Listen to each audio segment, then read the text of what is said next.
Vou pedir um pouco mais da tua atenção. Vou ser breve. Abra tua Bíblia comigo em Jó capítulo 22, versículo 28. Jó 22, 28.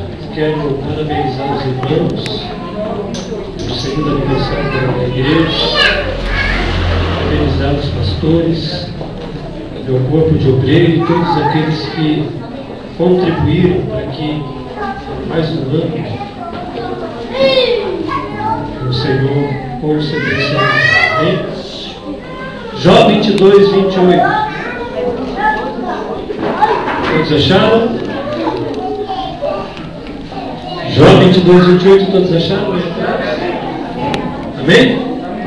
Diz assim: o que você decidir se fará, e a luz brilhará em seus caminhos. Em outra versão diz: decidindo algum negócio, fique firme, e a luz brilhará em seus caminhos. Pode se sentar em nome de Jesus. Eu quero ser bem breve, mas porém sucinto naquilo que Deus gerou no meu espírito. Queridos, esse texto nos leva a algumas verdades. Primeira grande verdade: quem eu sou. Segunda grande verdade: quem é meu Pai. E terceira grande verdade: o que eu estou fazendo com as escolhas que Ele colocou diante de mim. Toda mudança de calendário ou toda virada de ano, ela nos dá a oportunidade para fazer algumas avaliações, poder ajustar e reforçar ou fortalecer a visão que Deus nos entregou para a conquista, avaliar quais foram os erros, avaliar qual a gravidade desses erros para poder corrigi-los, qual foi a somatória de acertos, aonde nós chegamos, o que nós realizamos, qual foi o impacto que isso causou no reino de Deus, avaliar até que ponto a visão está ajustada, se ela está clara, se ela é fácil de compreendê-la, se existem alguns pontos e se o povo está pronto para defender essa visão. Avaliar quais foram as metas, perspectivas, propósitos, avaliar o alcance da influência, o impacto, aquilatar os valores expressivos de almas salvas no reino de Deus. E quer queiramos ou não queiramos, todos nós pretendemos conquistar, todos nós temos objetivos e temos promessas, mas infelizmente nós não chegamos ao fim desses propósitos, porque no meio da caminhada alguns perdem o foco, alguns perdem o propósito, alguns abandonam por razão de uma falta de planejamento, de organização, de administração, por carregar alguns velhos hábitos, vícios, eles acabam se desmotivando pelo caminho. Então esse texto nos ensina algumas verdades, esse texto nos ensina algumas grandes lições, princípios que norteiam, que nos dão norte, que nos leva ao êxito e à vitória, para que nós possamos viver as promessas do Senhor. Quantos querem viver a promessa do Senhor? Glória a Deus. Todos nós queremos. E esse texto nos ensina algumas verdades. Primeira grande verdade, para que nós possamos alcançar as promessas do Senhor e vivê-las com intensidade, é que eu tenho que estar disposto ou decidido. O texto diz: decidindo algum negócio, fique firme. Então a primeira grande verdade é que eu tenho que decidir mudar velhas atitudes, comportamentos e hábitos. Paulo, falando ao seu amigo Timóteo, ele vai dizer assim na primeira carta de Timóteo, capítulo 4, versículo 12, 13 ao 15, ele vai dizer assim: este é um conselho de Paulo: ninguém te despreze pelo fato de você ser jovem, mas seja exemplo para os fiéis. Aí ele vai dizer como ser exemplo. Ele vai citar na palavra, no procedimento, no amor, na fé, na pureza. Ele vai dizer: persiste em ler, em exortar e em ensinar. E no versículo 15 ele diz assim: seja diligente nessas coisas, dedique-se a ela inteiramente. para que todos vejam o teu progresso. Ver a grande verdade, eu tenho que decidir mudar velhos hábitos, mudar velhos comportamentos, mudar velhas atitudes e viver segundo aquilo que o Senhor pretende e tem para mim. Essa é a primeira grande verdade, que eu tenho que saber quem eu sou no reino de Deus. Todo aquele que não sabe quem ele é, ele vai sofrer com crises de identidade, ele vai sofrer com crises, ou vai ter dupla personalidade, ele vai assumir uma personalidade que não é dele. Então, primeiro, eu tenho que decidir mudar radicalmente, porque a vida com Cristo, ela é radical. Ele nos chama a uma mudança radical. Novo homem. O velho homem fica no esquecimento. O velho homem deixa de existir. O novo homem vem à vida. E ele tem que ser, ele tem que vir à vida 100% em Cristo. Segunda grande verdade que esse texto nos ensina é que eu devo decidir ter uma vida de oração como estilo, a oração como estilo de vida. Eu tenho que decidir isso, queridos, porque essa é a fonte daquilo que nos mantém em pé. A oração é agente de prevenção e imunização contra os ataques virais do maligno. Ela é a via de acesso que nos leva ao coração de Deus. Há um ditado que diz, é um ditado que nós usamos: quanto mais eu oro, quanto mais se ora, mais poder tem. Quem não ora, pouco oração, pouco poder. Muita oração, muito poder. Isso é fato, isso é verídico, é uma via de acesso que nos leva ao coração de Deus. A oração abre portas fechadas, paralisa o inferno. Paulo vai dizer lá na sua carta, em Éfeso, capítulo 16, versículo 18, ele vai dizer, orando com toda oração e súplica. Ele vai dizer lá em Colossenses, capítulo 4, versículo 2, perseverai em oração. Ele vai dizer em 1 Tessalonicenses 5,17, orai sem cessar. Ele vai dizer para o seu amigo Filemão, capítulo 1, versículo 22, porque por vossas orações vos sereis restituídos. Eu tenho que decidir, queridos, ter uma vida de oração. Porque na oração eu vou encontrar um caminho que me leva ao coração do Pai. E a Bíblia vai dizer, buscar o Senhor enquanto se pode achar, invocar enquanto Ele está perto. Tiago 4,8 diz assim, chegai-vos, pois, a mim, e eu chegarei a vós. O único caminho é a oração. Para chegar aonde Deus está, é a oração, através da oração. Eu tenho que decidir, esse texto nos ensina, que eu tenho que decidir ter uma vida balizada no compromisso e na responsabilidade, queridos. Igreja não é casa de mãe Joana, sem controle, sem organização, sem regras e sem limites. Eu não faço o que eu quero. Aqui eu não estabeleço a minha vontade. Aqui a vontade que é suprema e soberana é a vontade do Eterno, a vontade do Deus, que é o nosso Pai. Ele que dita as regras. Manda quem pode, obedece quem tem juízo. Obedecer. Uma vida balizada no compromisso, na responsabilidade com Deus. Jesus me fez livre, porém, essa liberdade ela me restringe em algumas áreas. Moisés era livre, ele tinha livre-arbítrio, porém, quando Deus o chama e convoca ele para uma situação, ele não está livre para tomar suas próprias decisões. E quando ele erra, Deus é radical com ele. Ele perde o direito de entrar na terra prometida. Então eu tenho que assumir um compromisso com Deus. E eu tenho que entender que esse compromisso está relacionado com aliança, com relacionamento, com disciplina, com renúncias, com entrega plena, com afetividade, com respeito, com privacidade, com atenção, graça. E que eu tenho que me reportar ao outro, porque assim é dentro de um relacionamento entre homem e mulher. Existem todas essas bases. Quando essas bases elas começam a ruir, o relacionamento também não subsiste. Então, eu tenho que me envolver, caso contrário, querido, eu tenho que desenvolver esse compromisso. Caso contrário, é relacionamento. Como dizem A juventude é só ficar. Com Deus não existe. Quando você se envolve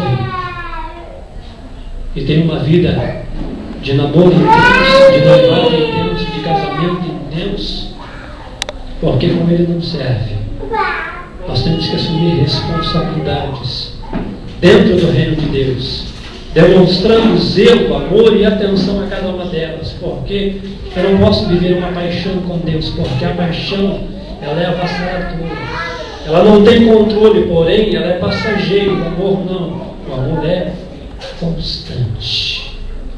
O amor é constante, então a minha vida tem que ser um amor constante ao Senhor. Esse texto nos ensina que eu tenho que decidir crescer no conhecimento de Deus, conhecer quem é o Senhor, conhecer os seus atributos morais, o seu amor imensurável, conhecer a sua obra sálvica, o poder que existe no Evangelho, conhecer e discernir a pessoa bendita do Espírito Santo, conhecer as suas manifestações.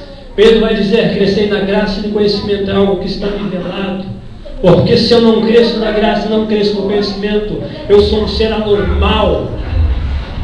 Eu tenho algumas anormalidades.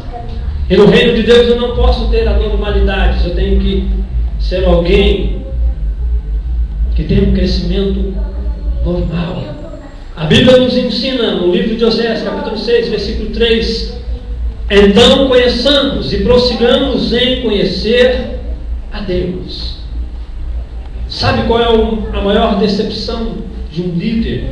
É perceber que toda a sua doação, que tudo aquilo que todo investimento que ele faz e retribui, coloca, não lhe é absorvido com dedicação e com gratidão. Essa é uma frustração de um líder. É investir a sua vida, é investir o seu tempo, é investir tudo que ele tem para transmitir e discipular o seu povo, e o povo não recebe, não absorve. É uma frustração de um líder. Para destruir um líder é só agir assim. É só tomar as suas posturas. Então ele tem que decidir crescer em Deus, conhecer a Deus, conhecer quem é o meu Pai. Eu tenho um Pai. Diga assim: eu tenho um Pai. Eu preciso conhecer na sua intimidade. Mas vamos adiante. Terceiro, eu tenho que decidir não perder o foco da visão, porque ela é a minha esperança. Decisão, querido, não perder o foco. Abacuque vai dizer: Senhor, aviva a tua obra no meio dos anos. Por que no meio? Porque a distância para prosseguir e a distância para retroceder é a mesma. E no meio é que vem o abatimento, é no meio que vem o desânimo, é no meio que as crises acontecem, é no meio que as dificuldades aparecem, surgem no meu caminho. Então eu tenho que decidir prosseguir ou retroceder. E a Bíblia diz que todo aquele que retrocede, Deus não tem prazer. A alma de Deus não tem prazer naquele que retrocede, naquele que volta atrás, naquele que põe a mão no arado. Ele não pode olhar para trás. A Bíblia nos ensina olhando para Jesus, autor e consumador da minha fé. Olhando para Ele, então tem que decidir não perder o foco da visão, porque ela é a minha esperança. O céu é real, porém o inferno também é real. Assim como Deus é real, Satanás é real também, queridos. E se eu perder o foco de Deus, de tudo aquilo que Ele tem para mim, infelizmente, o que vai sobrar para mim não é o céu, é o inferno.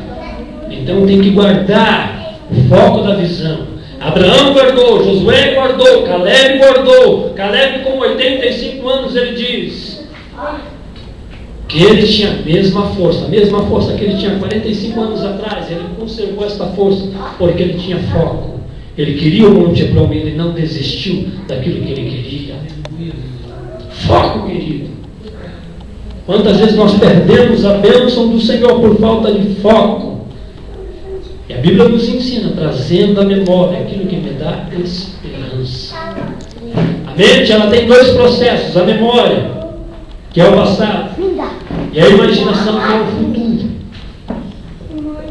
Eu tenho que regar isso, alimentar as promessas do Pai.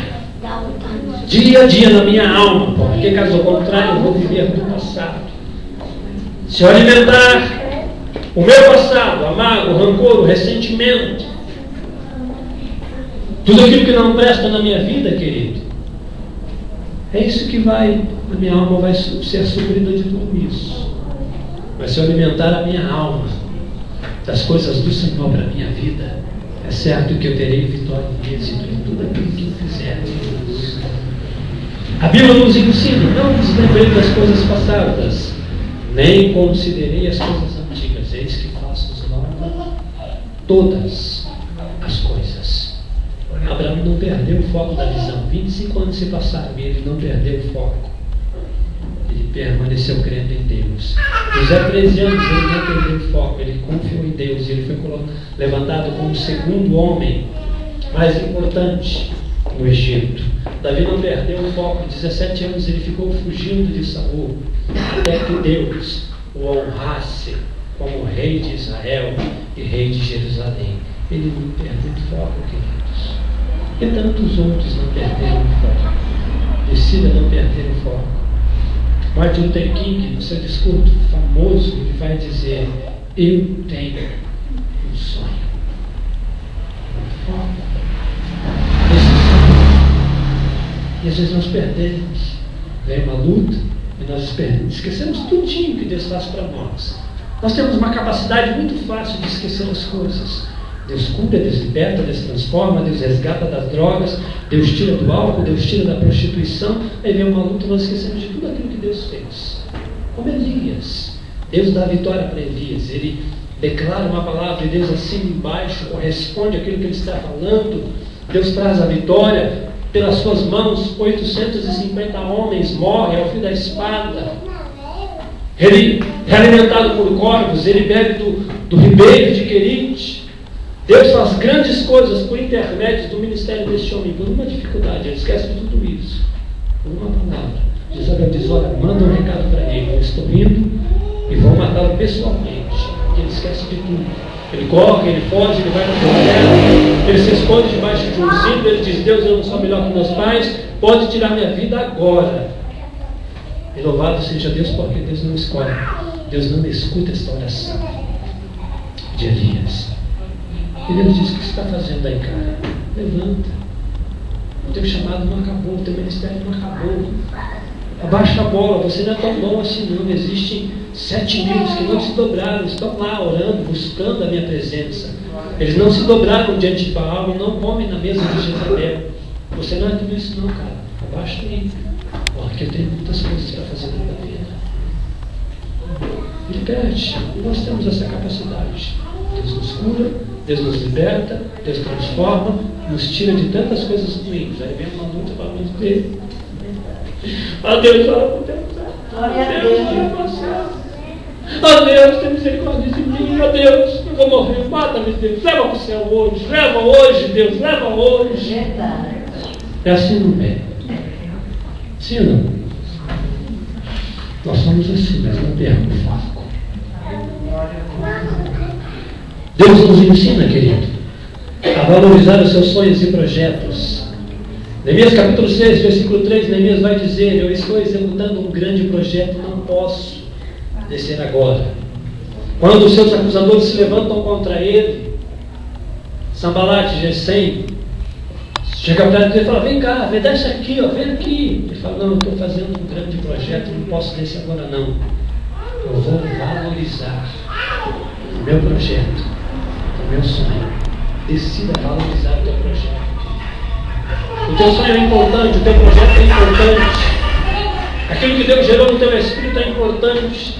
Só que nós, às vezes, olhamos e falamos: mas Deus gosta mais dele, porque Deus tem abençoado ele mais. Não, Deus gosta de você também. É você que não está valorizando quem você é no reino de Deus e aquilo que Deus gerou no teu espírito. Então passa a dar valor àquilo que Deus colocou no teu espírito, aquilo que Deus gerou na tua alma, aquilo que Deus colocou diante de ti. Valorize isso, querido. Decida dar valor a quem você é no reino de Deus. Na igreja de Deus não existe patinho feio de Deus. Nós somos o melhor do Senhor. Nós entramos todo timidinho, parece um patinho feio. O patinho feio de Jesus. Quem é você? Eu sou o patinho feio de Jesus. Aí ficamos lá debaixo da mesa. Deus, manda uma migalha aqui, Senhor. Manda, Deus. Derruba uma migalha aqui para que eu coma, Senhor. Querido, você é filho. Filho senta na mesa do Pai. Filho se banqueteia com aquilo que está na mesa do Pai. Valorize quem você é, valorize o teu projeto, valorize as bênçãos que o Senhor tem entregue para você, as bênçãos que Ele não entregou ainda, mas já veio como promessa para a tua vida. Se autovalorize.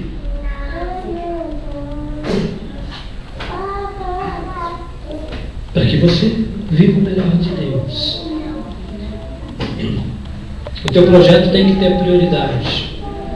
Você tem que decidir assumir responsabilidades e não procurar culpados. Chame para si a responsabilidade, porque é muito fácil. Quando o Ciro está pegando fogo, fala, mas é fulano, está assim, porque é fulano. Não vai porque é ele. Você não vai encontrar na Bíblia nenhuma oração assim. Todos os grandes homens que estavam orando, eles falam, Deus, nós pecamos. Nós pecamos, Senhor. A culpa é nossa. Se não está acontecendo, a culpa é minha, Deus. Todos os grandes homens da Bíblia, só você ler. Eles chamam para si a responsabilidade. Não ficam culpando ninguém, não ficam terceirizando a culpa ou a responsabilidade para ninguém. É minha culpa. Se não está mudando, é minha culpa. Pode melhorar, eu posso dar muito mais do que esperam de mim. Então tem que chamar para mim a responsabilidade, para que haja mudanças. A primeira grande mudança não acontece lá fora, acontece lá dentro. Ela falou, Deus, muda lá, muda fulano, muda esse plano, muda meu. Sabe que você já falou, Deus, me muda, me transforma, Deus me liberta. Sabe, Deus, coloca um pavio bem extenso em mim, Senhor. Porque tem crente que tem pavio curto e tem crente que não tem pavio, queridos. O cara é esquentado, o cara é bravo, a mulher é brava, a mulher é contendeira, rixosa, tem que... O texto diz que a mulher morar em cima do telhado.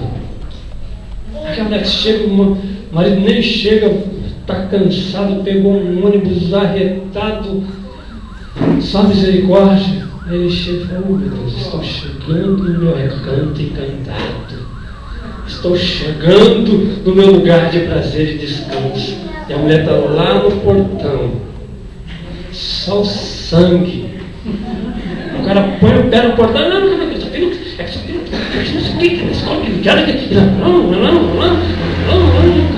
Deus do céu, onde que eu estou? Eu errei de caminho. Jesus! É melhor morar no telhado, cara. A Bíblia me diz isso. É melhor morar lá em cima. Por quê? Contendeira, rixosa, briguenta, sangue esquentado, e diz, nasce assim mesmo, eu nasci assim mesmo, então você está fora, porque a Bíblia diz que nós somos nova criatura. Decida chamar para si responsabilidade de mudar isso. E por fim, para nós concluirmos, decida não ser mais um na multidão, mas ser o melhor na multidão. Nós queremos ser multidão, não faça aqui, eu sou mais um número, eu sou mais alguém, eu faço isso mais ou menos, não, querido. Jesus estava cercado pela multidão, mas ele não era alguém da multidão, ele era o diferencial no meio da multidão. Ele era agente de cura, de libertação, de motivação, de encorajamento. Na sua família você é a resposta. Lá no seu trabalho você é a solução. Lá para o enfermo você é agente de cura. Para a igreja você é aquele que resolve problemas, não é aquele que dá problema, é aquele que resolve, é aquele que ajuda, é aquele que trabalha, é aquele que está lá para o mundo. Você é o cheiro suave de Cristo. Você não está, você é a luz do mundo, sol da terra, sacerdote, rei. Nação santa, povo de propriedade exclusiva de Deus, excelente de Deus, para cumprir a promessa do Pai. Não queira ser mais um mesmo. Seja a diferença. Eu estou lá, Deus, eu estou aqui, mas você tem que olhar para os teus colegas e falar assim: olha, irmão, sabe uma coisa? Escuta o que o irmão diz assim: irmão, me trata bem, eu aprendi isso. Olha, irmão, a partir de hoje, me trata bem, porque amanhã, lá naquela empresa, eu posso ser teu chefe.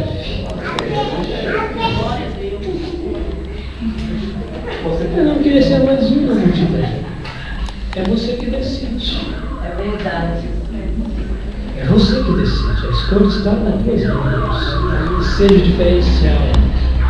Ser o mais novo evangelista ou evangelista nas mãos do Senhor. É você que decide. Agente de cura para esta nação podre, profética, pode ser você. Deus fala: é só ele levantar. É só ela levantar. É só ela entender que eu posso usar a vida dela, ou que eu posso usar a vida dele. É só ele entender isso. É o ponto-chave. Entendimento. Entendi. Ou respondi. Deus usa. É o que Deus diz: a quem enviarei? Quem há de ir por nós? Aí está lá Isaías: Deus, eu estou aqui. Poxa, está falando comigo. Eis-me aqui. Usa-me a mim. Ele é o profeta messiânico.